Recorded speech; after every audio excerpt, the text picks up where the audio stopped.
So you're all invited to attend that and show how strong we're going to be in this effort.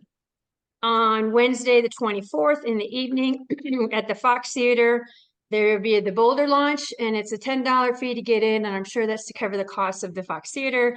There's going to be at least one band and a lot of fun to kick off this initiative in Boulder. So I hope everybody will plan on attending that as well. Then finally, on the 27th, Saturday the 27th, I think it's at 11, there'll be a local, in fact, Virginia Gephardt might be able to speak to this, excuse me, a local builder event to kind of have a rally around this initiative.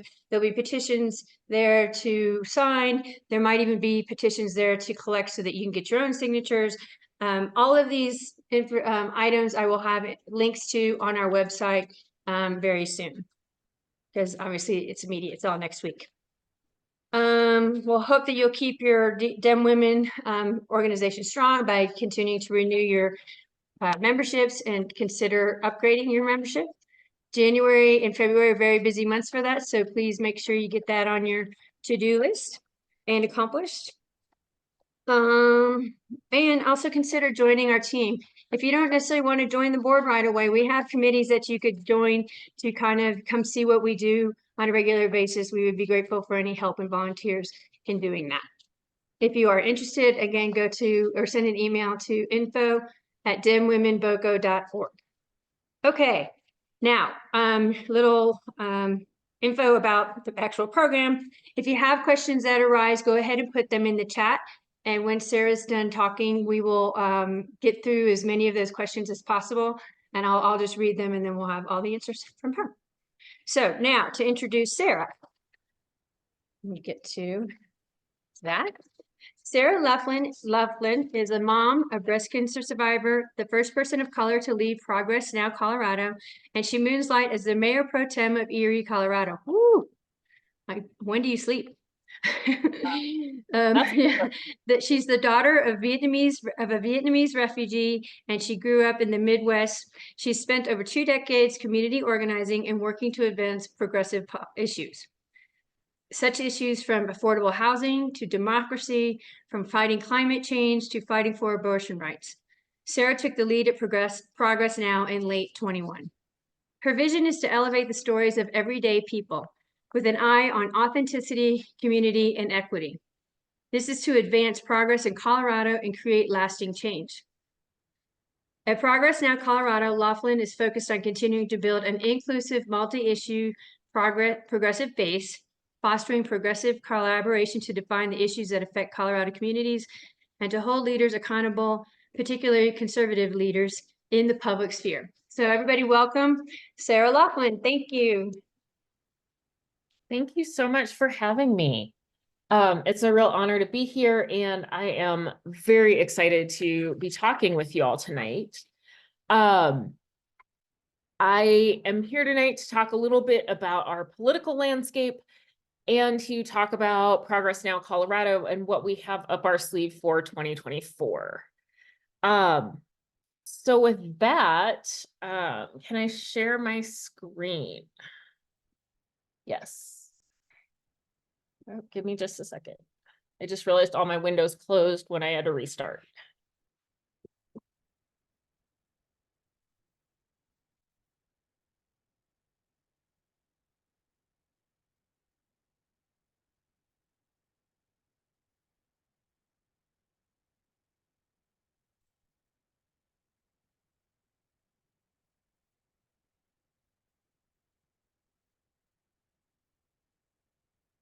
Okay, I'm almost there, I promise.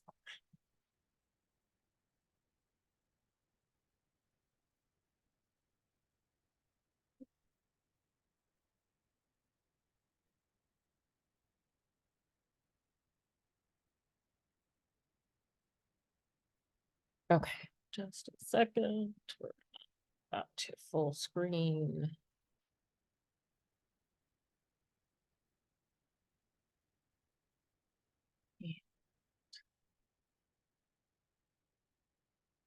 I am ready to share. Okay. There we go. Okay, can you see my screen? Yes, Yes. thank you. So progress in 2024, and bear with me, I am not the best proofreader, and I've added a couple of slides and taken a couple slides out, so please bear with me. And give me just a tiny bit of grace on some of that. So as Tina said, I did in Progress Now in the fall of 2021. And as I was planning for 2022, I was diagnosed with stage 3 breast cancer. I live at Isabel and 287. So I think my car can practically drive itself to Boulder Community Health at this point.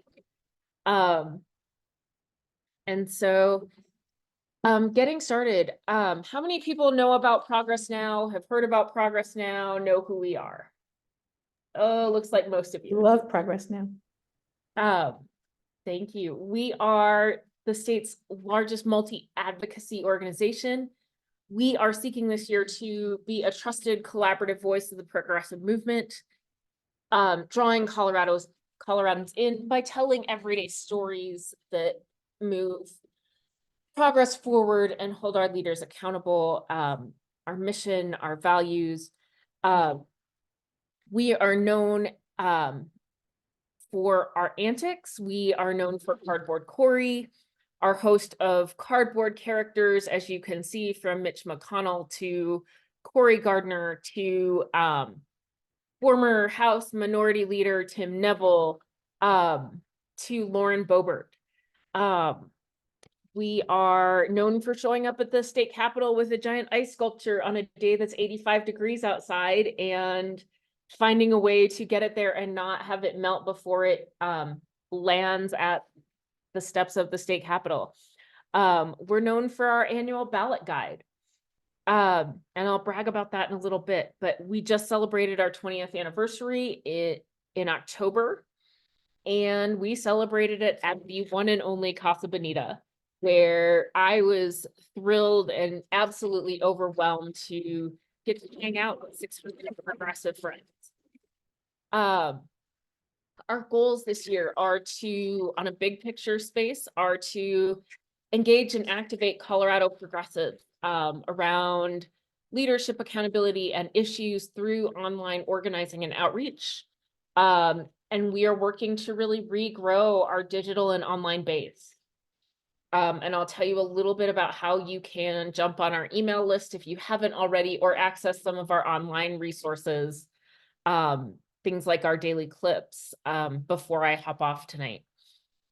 We have a role behind the scenes outside of our antics, and it's to facilitate collaboration with progressive organizations. And that is probably my favorite part of this job. And a lot of people's eyes get really big when I say that, because, you know, our role is to work to bring progressives together and remind people that even though we may disagree on the how, we still care about the fact that we want our parents and college students to have affordable places to live. We still care about the fact that, you know, that state employees should have access to abortion care as well.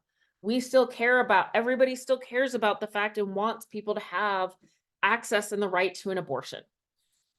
We still care about our climate. And so Progress Now's role is to really remind folks of the fact that we want to make progress. We don't always agree on how, and to fill resource gaps among progressive partners. So we provide some communication support, we provide skill building, we provide regular collaborative calls on a weekly basis to get through the legislative session, talk about messaging, you know, education or organization A might not have any idea that, you know, Republican legislator B said this egregious thing or proposed this egregious bill. And our role is that while they're trying to pass progressive legislation, we are helping them to amplify the fact that there is a big hill to climb and there are people there are issues to be fought for when it comes to advancing education in Colorado. And then when it comes to defining issues, we seek to meet people where they're at, tell stories, and hold our leaders accountable. So we want everybody possible to know that the Koch brothers are working as hard as they can to spread disinformation through the Latino community in CD8. We want everybody to know when Scott Bottoms starts preaching from the pulpit about Christian nationalism and how he wants to do away with separation of church and state. So those are kind of our three core goals overall. And I'm going to talk a little bit about how we do this as I go through this presentation. So 2024 in Colorado, the legislature has just started. And there's a couple things people want to talk about this year. Climate, housing, and housing. There are the folks who want to talk about climate. Climate is top of my mind at the moment.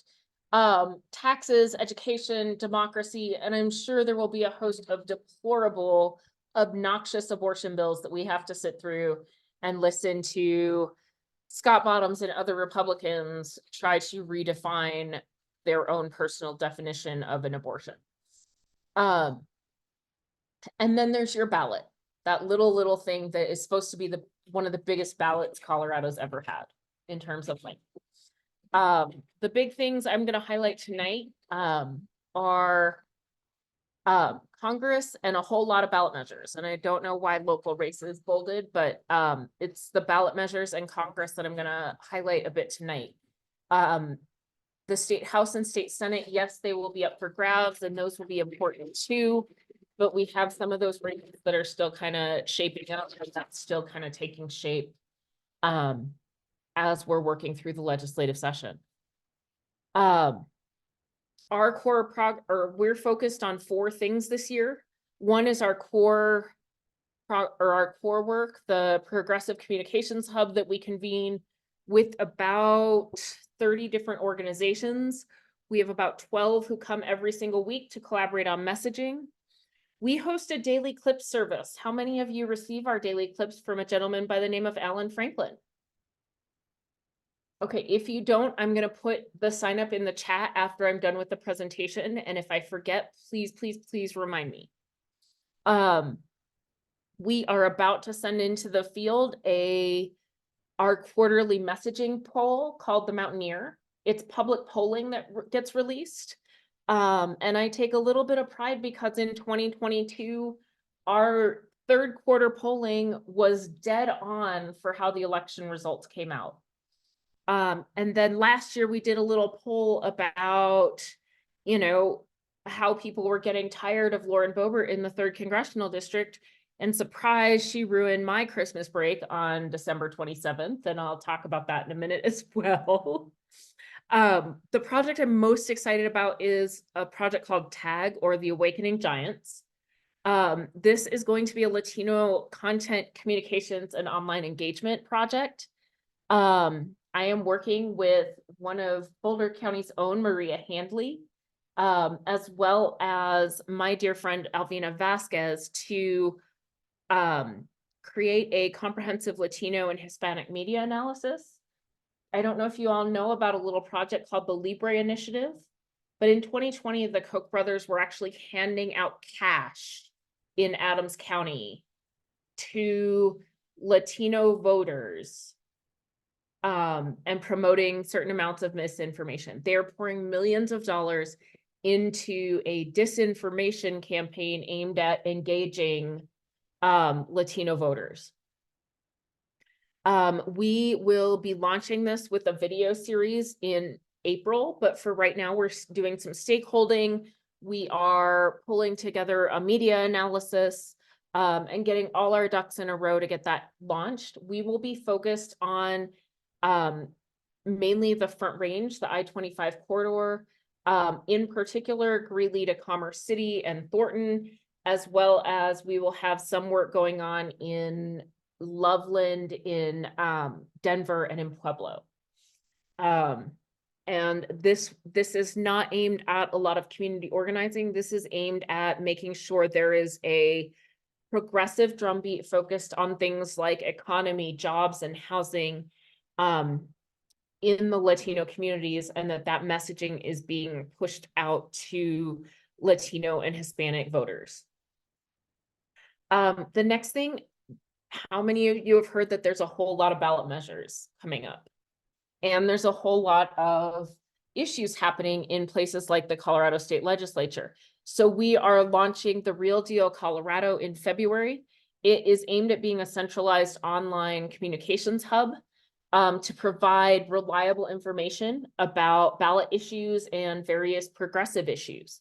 So how many of you have ever struggled to boil down a ballot measure to a couple of sentences with a here's who it affects? The Real Deal, we can go talk to lots of policymakers if people want more, but the Real Deal is aimed at giving people a 30-second description of each particular ballot issue and various progressive issues. And I'm really excited about launching that. And then lastly, we are a principal organization at the Colorado Reproductive Health Rights and Justice Campaign.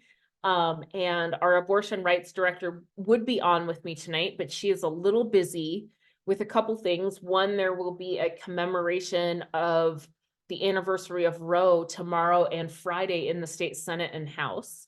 And then Sunday, I have a giant sign making party that she will kick my butt if I don't attend and help spray paint some signs and Sharpie some signs. And then on Monday, I hope to see as many of you as possible. How many of you have RSVP'd already to be at the state capitol on Monday? How many of you have RSVP'd to be at the Boulder launch of Initiative 89? We are all about Proposition 89 or Initiative 89 at the moment, and getting that going. We have launched we have a climate justice hub that we've launched, working to connect disproportionately impacted and historically disenfranchised communities to climate and energy work.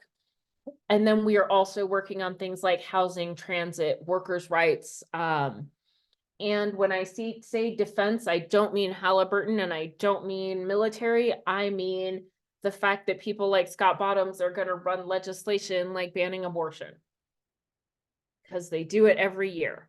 The fact that they have some horrendous legislation on restricting LGBTQ rights. And trans rights. And so we will be working to take that on and making sure that as many people in Colorado as possible know just how dangerous some of these Republican legislators and proposals are. So the political landscape. As a progressive, I think the number one thing for all of Colorado for this year's ballot is to protect Yadira Caraveo. She will be one of the top 5 congressional races in the country this year. And I'll talk a little bit about her. And then I'm sure you all would like to be highly entertained in just a minute about the clown cars that have emerged in congressional districts 5, 4, and 3. Literal clown cars. And we would like to define all of Colorado Republicans and that circus as that particular MAGA clown car. And then again, looking at opportunities to build infrastructure or communications infrastructure and information infrastructure in places like Pueblo, Greeley, and Grand Junction. And hosting our 2024 ballot guide. And a lot of folks say, gosh, there's lots of ballot guides out there. New Era hosts one and Conservation Colorado hosts one. That's great. What our ballot guide is aimed at doing is pulling all of that information together, and we work in partnership with Working Families Party, with the Colorado AFL-CIO, with Conservation Colorado and Sierra Club and Cobalt and Planned Parenthood to let folks know who's endorsed what candidates.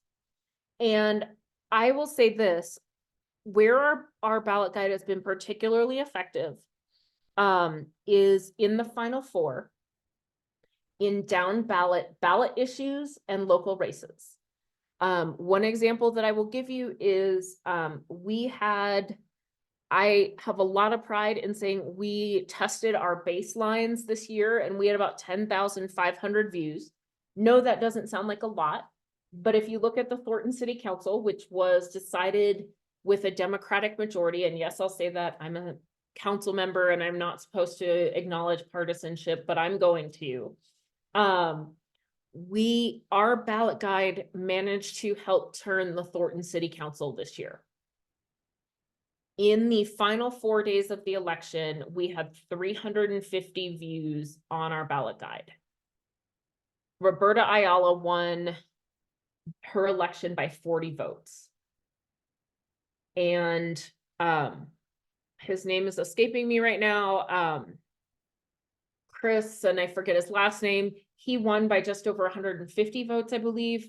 And again, with a ballot guide that gets over 350 views, that's not quite coincidence that in the final 4, 2 seats that decided the majority on that city council, our ballot guide certainly played a role. Yes, I have my fun little graphic of all of these past kind of Republican presidents and how certain guys look moderate, innocent, and smart. And Donald Trump takes the cake on them all. So about Congress. I'm showing you the piece of artwork that was mocked up and ready to go for the end of this month. That we are having to rethink now. Yes, that is one Lauren Boebert, or Beetlebert. We're going to shadow her starting the last week of January, and that's not happening now. But this is a tale of 3 clown cars. CD3, as I'm sure you all know, Lauren Boebert on December 27th decided she was running for CD4. We have Jeff Hurd in CD3, rounding up the establishment endorsements of people like Philip Anschutz and Barbara Kirkmeyer. And then we have people like Ron, blow up a copy machine with tannerite, looking like I'm shooting at it, Hanks, who's rounding up the MAGA crowd. We will see what that race ends up looking like.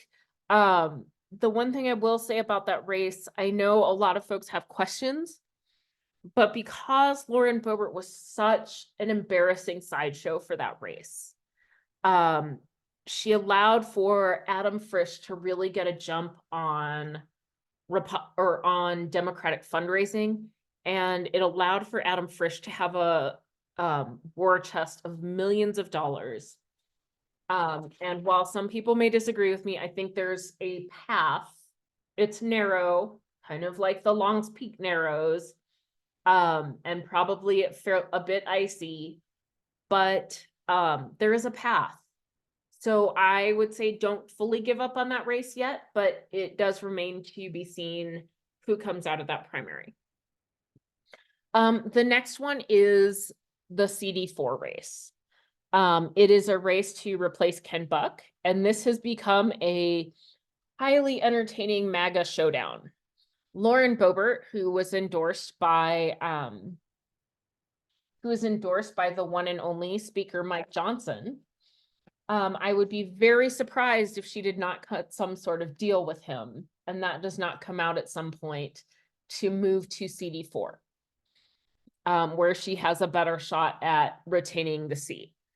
And it's likely a Republican sure bet.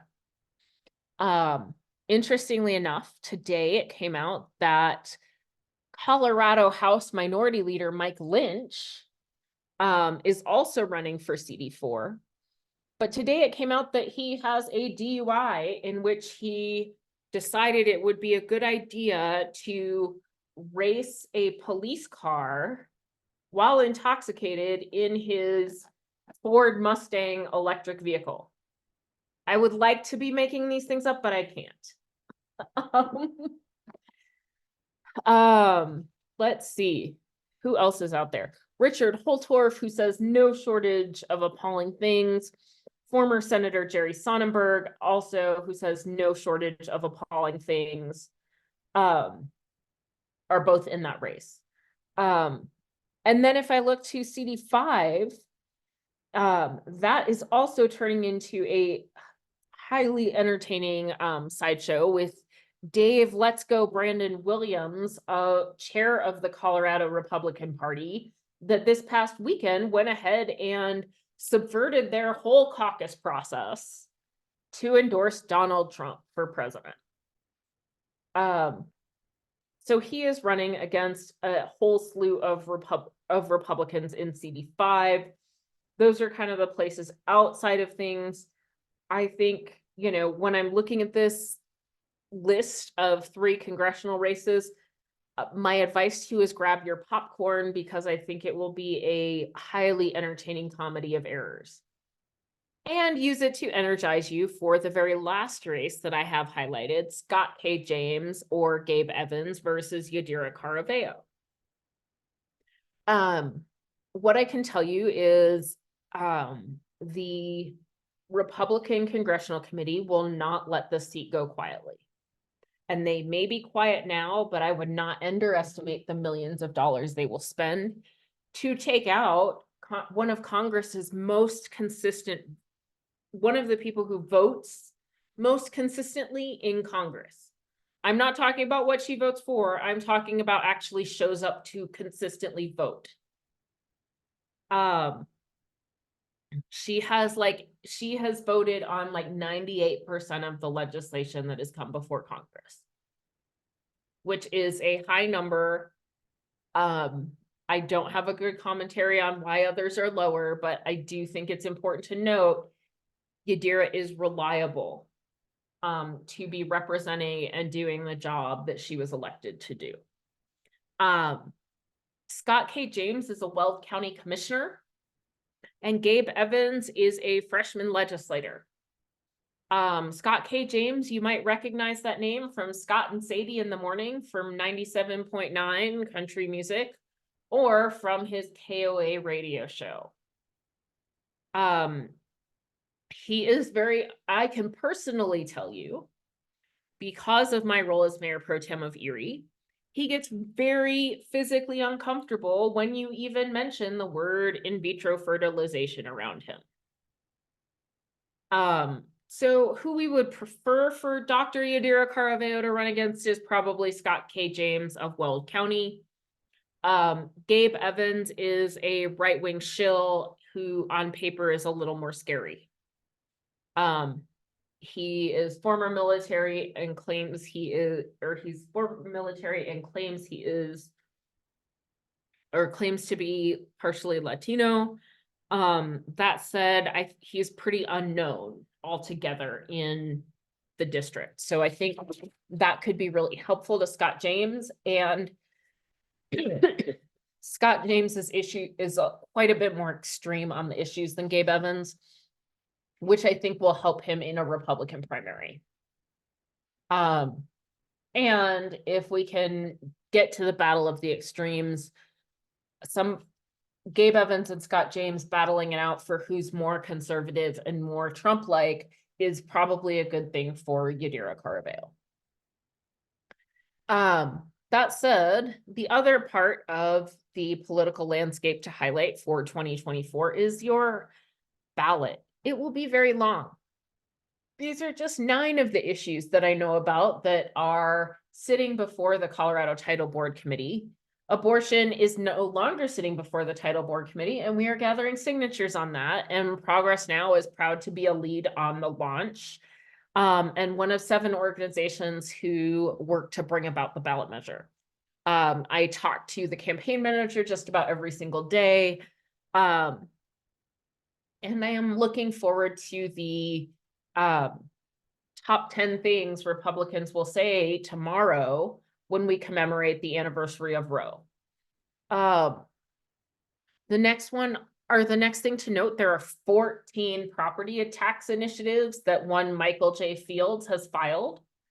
Everything from capping property taxes to backfilling any revenue lost on capping property taxes, by just simply pulling it out of Colorado's general fund. And reallocating it to local governments. Oil and gas is on the ballot this year. I don't know if you've watched TV lately, but there is certainly an uptick in Coloradans for responsible energy development on the local TV channels as well as on social media. The oil and gas industry has filed at least 2 or 3 ballot measures declaring energy an area of state concern, and it would prohibit local governments from encouraging things like electrification. Marriage equality. This is actually one of the good ones on the ballot. There is the possibility that they will go with a ballot measure that solidifies in the Constitution marriage equality such that the Supreme Court of the United States cannot overrule it or overturn it. Don't ask me how that works. I am not a lawyer, let alone a constitutional expert. There's energy control on the ballot. There is also a permitting initiative that 350 has filed that would seek to end all oil and gas permitting after 2030. There is a potential ballot measure going forward to ensure disclosures and further restrict payday lending practices. There is a potential taper refunds initiative going to the ballot, a possible charter schools initiative going to the ballot. Ranked choice voting has been fought. There have been, I believe, 7 measures filed now on ranked choice voting. And then the last one I heard about right after I did this was a possible statute of limitations repeal on sex offenders. Is anybody lost in the ballot already? Because I am.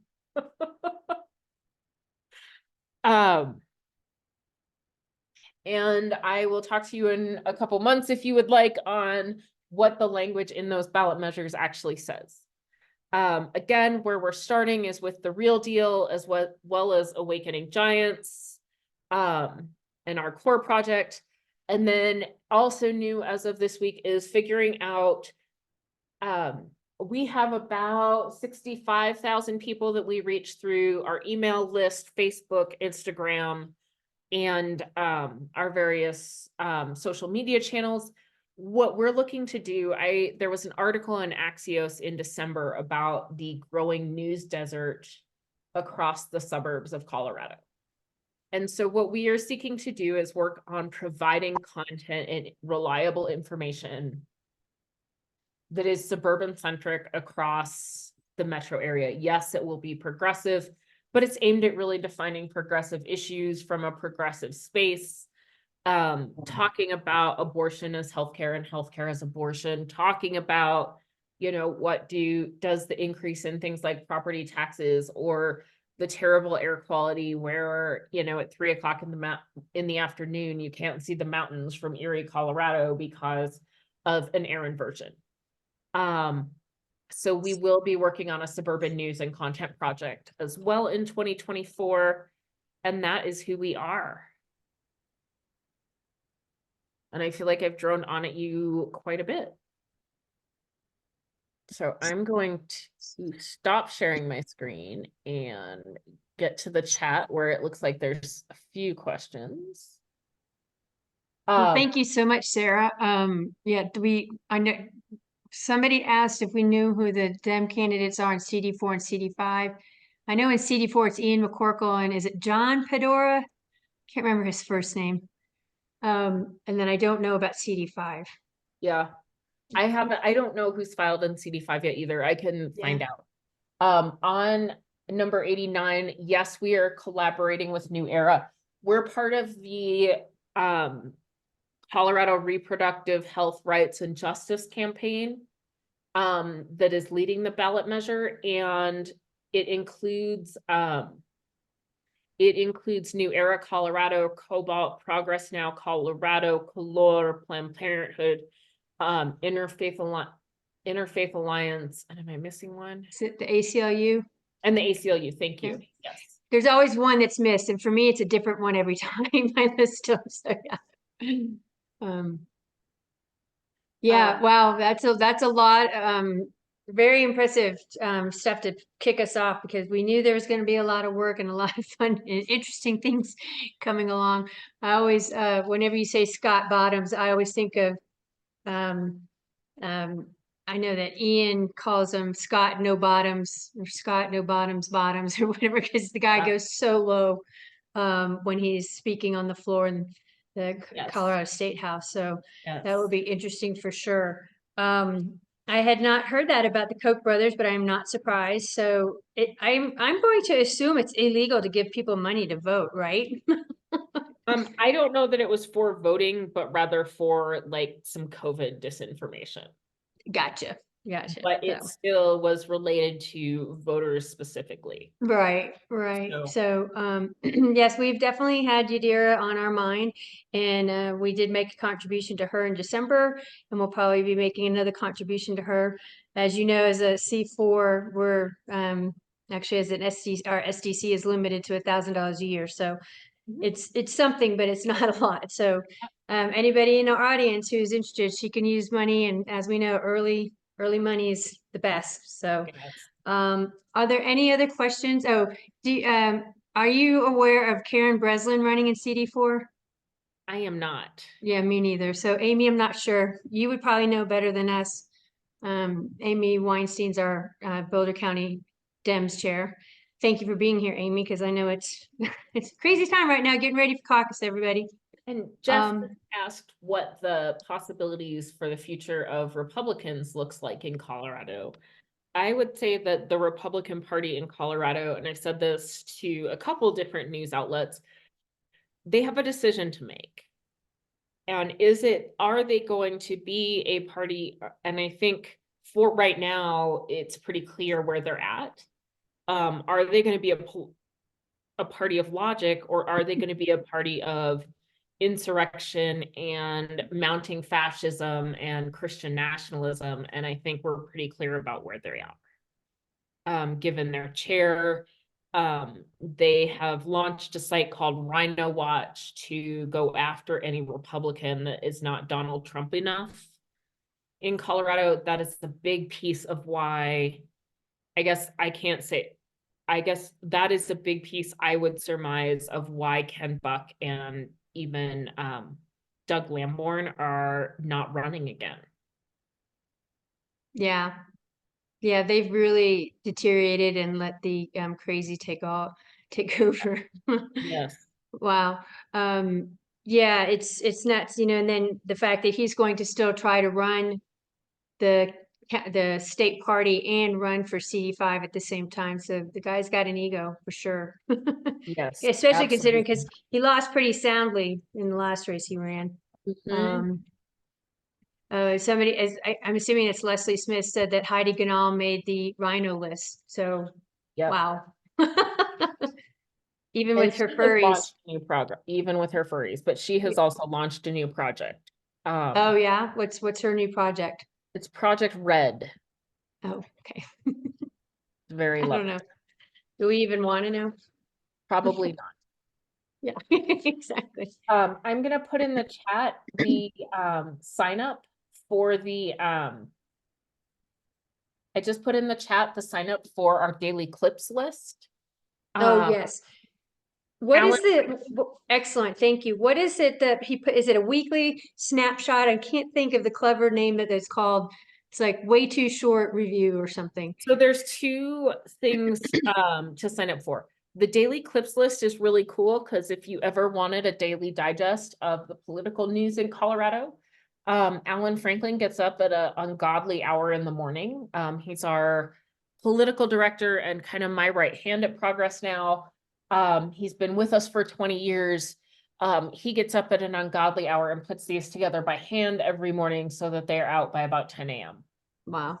And then the weekend review, I'm gonna double check if there is the oversimplified weekend review. That's what it is, yeah. And I'm gonna send you the sign up for that, or put in the chat the sign up for that as well. And the graphics that they have on that are amazing. So I do that one just because daily anything in my email is dangerous. All right. Anybody have any other questions for Sarah?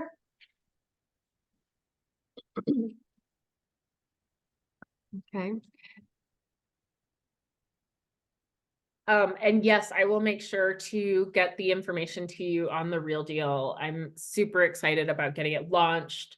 We're looking at working with Scott Wasserman from the Bell Policy Center as a Excellent. spokesperson around the fiscal issues, and of course, Cobalt and Color and Planned Parenthood on the abortion rights issues, 350 and Conservation Colorado on the climate issues. And then we'll also be looking at talking about a few or some local issues in a few places as well. Awesome. Oh, Well, it sounds definitely comprehensive and very busy, and really, I love the targeting. You're very focused on certain issues in certain areas that I think are critical, that a lot of times are don't get the attention they deserve and need, and that will make turnout better, which getting the Initiative 89 on the ballot has a super amazing side benefit of also driving attendance and voters to the ballot. So, or at least to turn in their ballots. And that's critical as well, which would be good. So, all I right. think Like Donna has a question. I was just gonna comment almost identical to what Lisa just said about really driving the abortion issue. I'm wondering how it might affect CD 3, 4, and 5 turnout. So I think in the polling I've seen, I think having abortion on the ballot for CD3 absolutely helps Adam Frisch. I think that absolutely helps him. For 4 and 5, I think it's a little tougher sell, but I do think that people like Lauren Boebert and Dave Williams, who are more than appallingly outspoken on what they think about abortion care, about what they think about abortion care. I do think that will be a driver for progressives and help progressives to have some hope in those two districts and feel like they're getting a say regardless of who represents them. And Jeff, let's talk about minimum wage and making sure that that makes it into the Real Deal. Are you shooting for 15 or more? It feels like by the time we get to 15, that won't, well, it's already not enough anyway, but it'll be even farther back. Shooting for 15 what? An hour for minimum wage. Oh, Jeff? We're well past that. Okay, good. Quite frankly, we are shooting for 25 by 28 or 30, depending. Okay, Because that's the real self-sustaining wage in this county. right. And it's a good fight to have, and we're continuing our work on it. Frankly, we appreciate the support as the county commissioners. Now we have to work on all our individual cities together to make sure we have a coordinated minimum wage in Boulder County and frankly through the whole northern Colorado area. Right. So the question about Ken Buck and Lauren Boebert, Ken Buck won't even really say her name at this point. Again, I will highlight she was endorsed by Speaker Mike Johnson. What I will also say is I think CD4 is a much tougher go for Lauren Boebert than she thinks it's going to be. It will be interesting to watch. I think she has name ID that outranks a lot of the folks running for CD4, but I also think that people like Jerry Sonnenberg and Richard Holtorf, who grew up on farms and ranches in CD4, and have campaigned quite a bit before. I think my thought is that they give her a bit of a run for her money. especially given the fact that her personal issues don't seem to be going away. And that's the nicest I can say that. Yeah, yeah, the nitty gritty of it all, it's gross. Yeah, my personal 2 cents is, I don't think there's any way she'll win that primary. Because everybody knows her, and it's, she left because she can't win over there. How dare she, I think is their thought, try to come over here and And to represent. be honest, there are more effective, MAGA devotees in CD4, who will actually be able to carry, say, a policy agenda, keep oil and gas happy and that kind of thing. Right, right. Ooh, that's a good question. Yeah, So I think how it affects CD8 is one, I think there's a couple pieces to that. One, all of the money for a competitive general election shifts to CD8. That's the first piece. The second piece I would say is what we need to do and what our job is, given the open seats and again, the clown cars that have become CD3, 4, and 5, and the, Donald Trump wannabes in each of those districts. I think our objective becomes not allowing for a Scott James or a Gabe Evans to go unnoticed and to sound moderate. Both of those individuals are also eager Trumpers, but they're keeping their heads down right now. And I think it's easy to lose sight of that. The Congresswoman will always have a piece of my heart, because to me, she represents a space that I'm much more comfortable in, and that's like the understated, powerful woman. And the fact that these like sideshow train wrecks are happening within the Republican Party is really easy for the news media to gobble up. And yet the problem with that is we need to make sure, and I think Boulder County has a really good role to play in this, if we will step up to it, is that we cannot let Scott James and Gabe Evans off the hook without making them answer some pretty major questions about where they stand.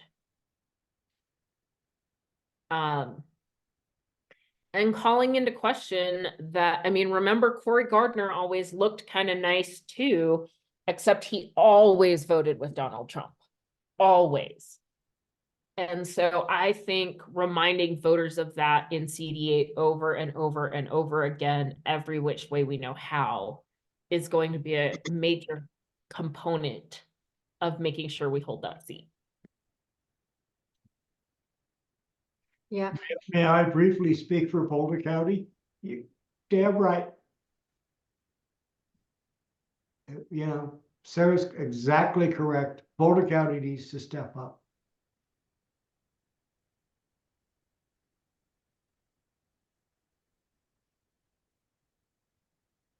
Jeff, I think that was Jeff. Yeah. Can you repeat it? Because you cut in and out. Oh, sorry. Yeah, the mic's a little far away. Basically, I was saying I support that statement from Sarah. That's extremely accurate. Boulder County can lead the way here if we are thoughtful about our approach and if we are careful in our methodologies. Could you hear that one? Yes, thank you. Thank you, Jeff. Absolutely.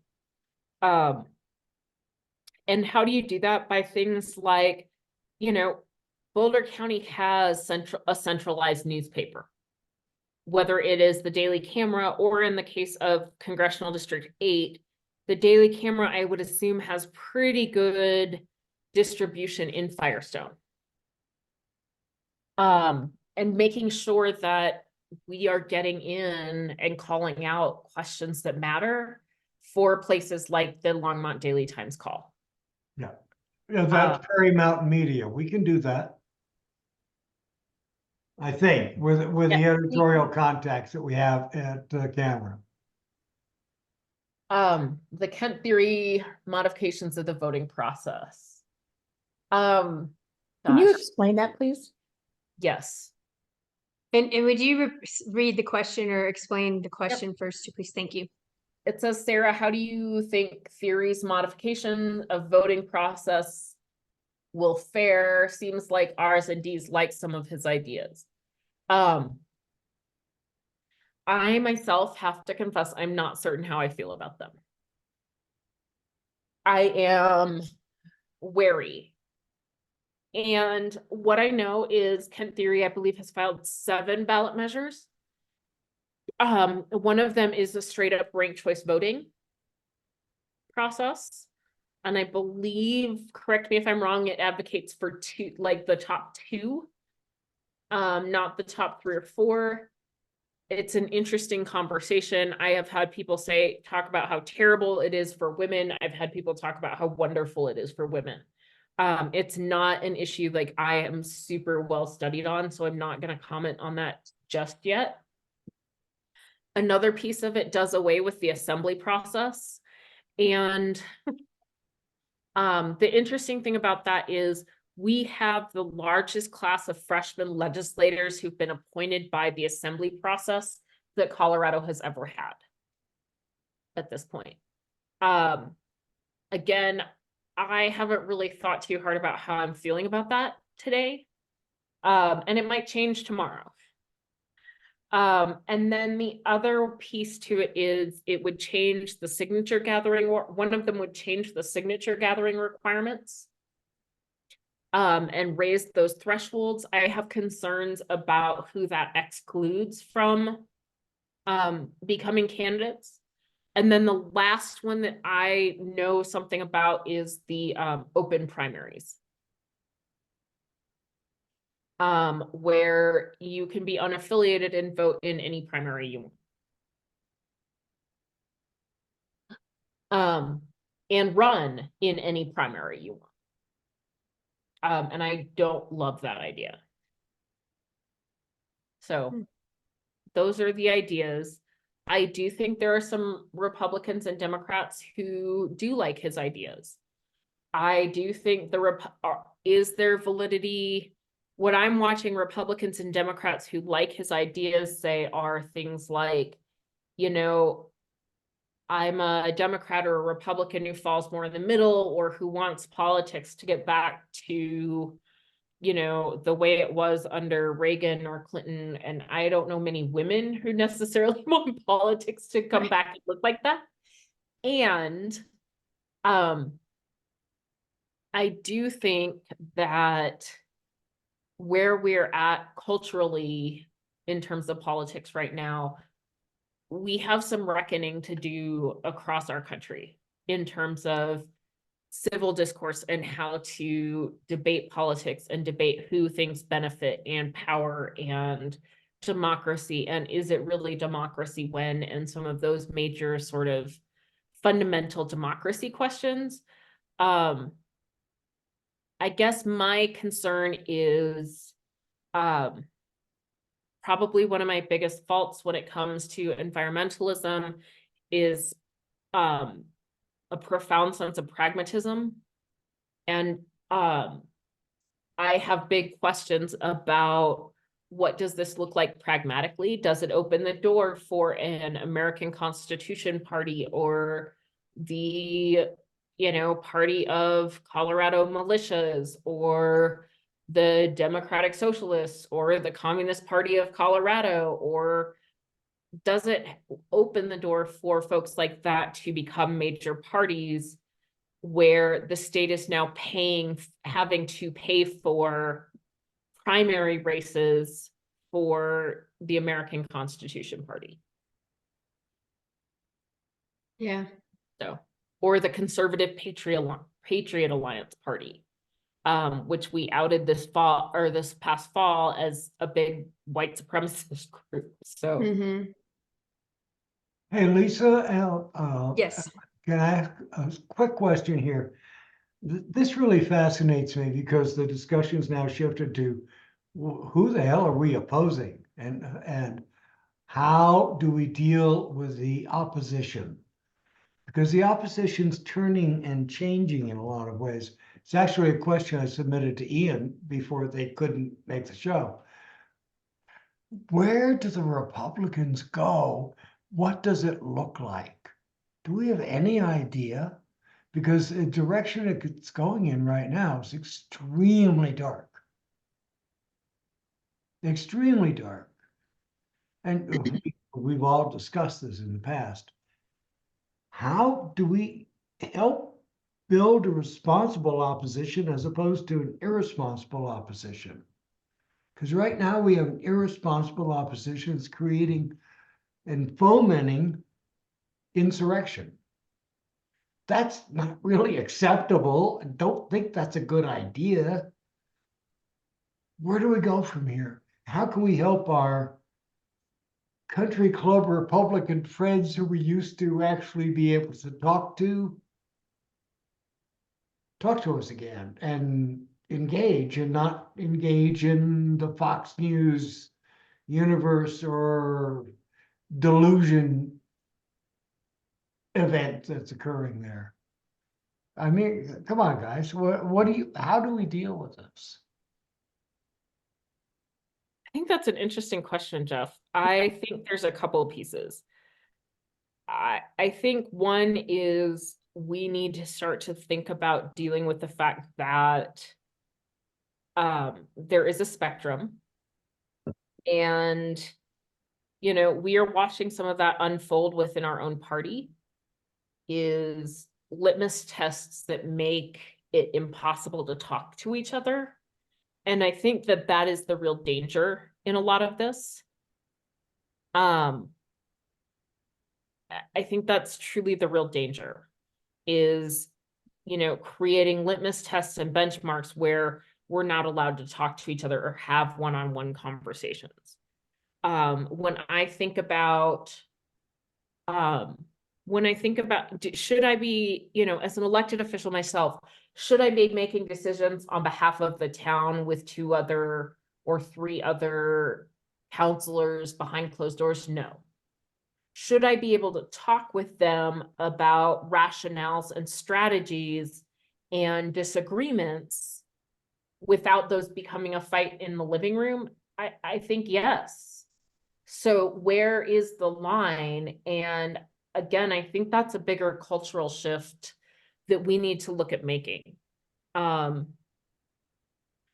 think, if I ran the world and it was utopian and I had unlimited amounts of money, a Canvas and social media program that aims at having grown-up conversations. And doesn't necessarily disclose who's a Democrat or who's a Republican. But we have a considerable amount of healing to do, and I'm not sure, I don't have the answers about where that starts. Nor do I. I mean, I think at the local level, we're more likely to be able to start the healing process and start to be able to talk to the non-MAGA country club Republicans that we may know.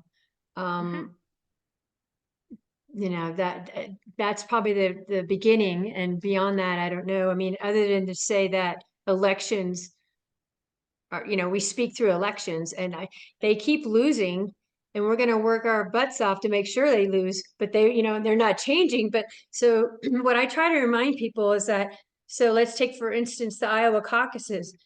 110,000 people voted versus 187,000 in 2020.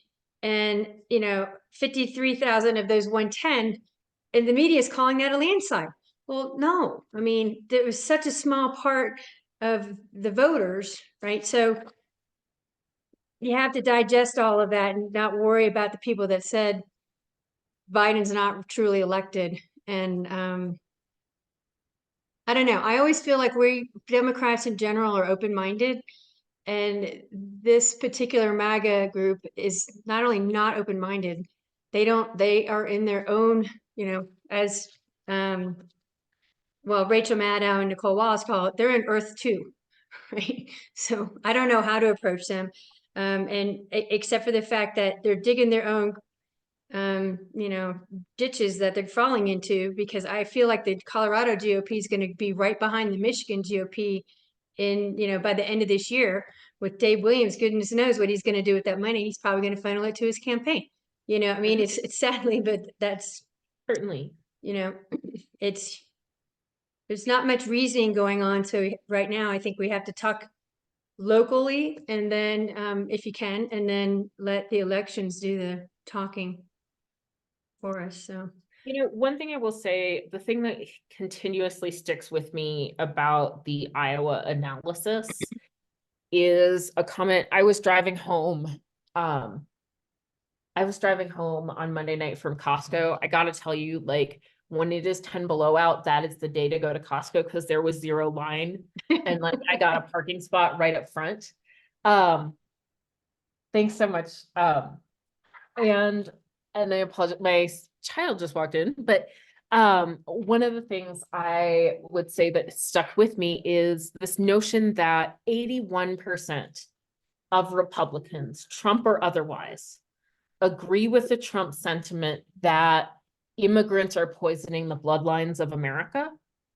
So we're not just talking about we're talking about people who may or may not be aligned with Trump, but they will never vote for a Nikki Haley. They will never vote for a Vivek Ramaswamy or a Marco Rubio or a Tim Scott.